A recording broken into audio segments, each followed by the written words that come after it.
Monsieur le ministre, nous en revenons au groupe UMP et la parole est à Monsieur Breton.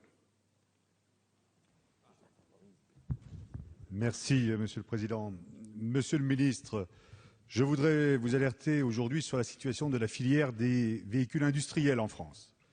Des constructeurs, à commencer par Renault Trucks, jusqu'aux transporteurs routiers, les entreprises du camion rassemblent plus de 800 000 emplois, soit 3,2% de l'emploi total français, et elles représentent 6% du PIB. En tant que président du groupe d'études filière véhicules industriels à l'Assemblée nationale, je voudrais exprimer les inquiétudes d'un secteur essentiel au plan économique, un secteur fortement présent sur l'ensemble du territoire national et un secteur indispensable au bon fonctionnement et de notre économie et de notre société. La filière véhicules industriels est lourdement frappée par la crise économique. Elle connaît chômage partiel et perte d'activité.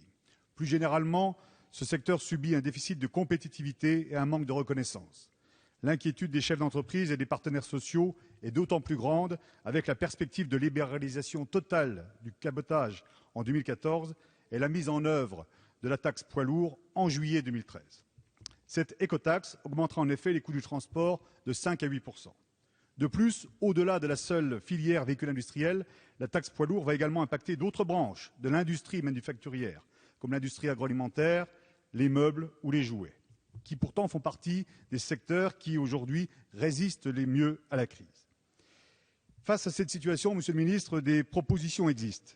Une partie des recettes de la taxe poids lourds pourrait être affectée au renouvellement du parc de véhicules avec un objectif écologique.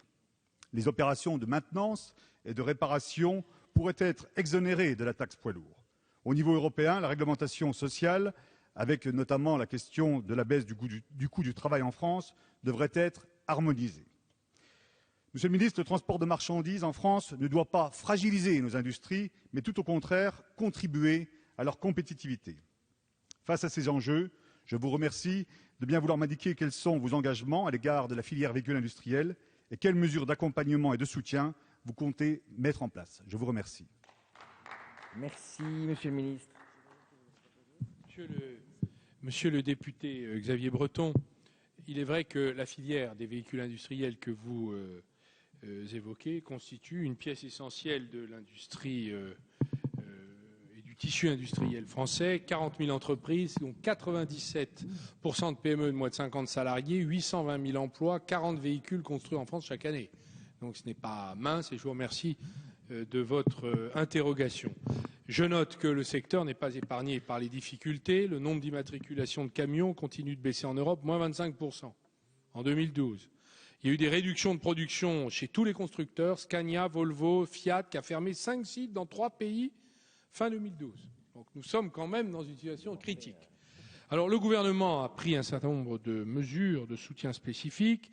Il en est dans le plan automobile qui couvre aussi le secteur des véhicules industriels. Le plus intéressant, évidemment, concerne les dispositifs de l'État pour toutes les petites entreprises PME que nous évoquons, OSEO, le droit de tirage sur 600 millions de financements, qui sont particulièrement destinés aux PME et ETI. Je note également les efforts qui sont faits sur la recherche-développement au sein du pôle de compétitivité de Lyon, Urban Trucks and Bus, LUTB. Là, il y a des appels à projets sur les camions hybrides, les bus modulaires hybrides, le bus électrique. C'est toujours par l'innovation qu'on arrive à surmonter les difficultés, défendre des technologies qui sont aujourd'hui en difficulté sur les marchés, généralement ne mène pas loin. Alors vous mentionnez l'importance des écotaxes. Le gouvernement, et notamment le ministre des Transports, Frédéric Cuvillier, a indiqué, en plein Conseil des ministres d'ailleurs, qu'il souhaitait faire évoluer le dispositif de manière à ce qu'il n'y ait pas de nuisance pour la compétitivité du secteur dans une période aussi délicate pour celui-ci. Je vous invite d'ailleurs à l'interroger, car une partie ou l'essentiel de la taxe doit être affecté à l'entretien des infrastructures routières. Je rappelle que l'AFITF n'a plus un centime, que, excusez-moi de le dire, je ne veux pas vous froisser, le précédent gouvernement a pris 245 milliards d'engagements, mais ne finance que 1,5 milliard par an, de sorte qu'il nous faudrait 500 ans pour financer les engagements du gouvernement précédent, au rythme auquel l'AFITF est nourrie d'1,5 milliard par an. C'est la raison pour laquelle je suis embarrassé de devoir vous répondre que s'il y a une maigre taxe, écotaxe, il faudra qu'elle permette de refaire des routes qu'on ne sait plus faire. Alors, c'est une des raisons, je crois, pour lesquelles nous souhaitons, dans ce domaine et ce dossier, quand même concerter la profession et faire en sorte que nous ne prenions pas de décisions qui risquent de déstabiliser l'économie aujourd'hui fragile. Je crois que c'est le principal message que je vous délivrais ce soir en vous remerciant de votre question, monsieur le député Breton.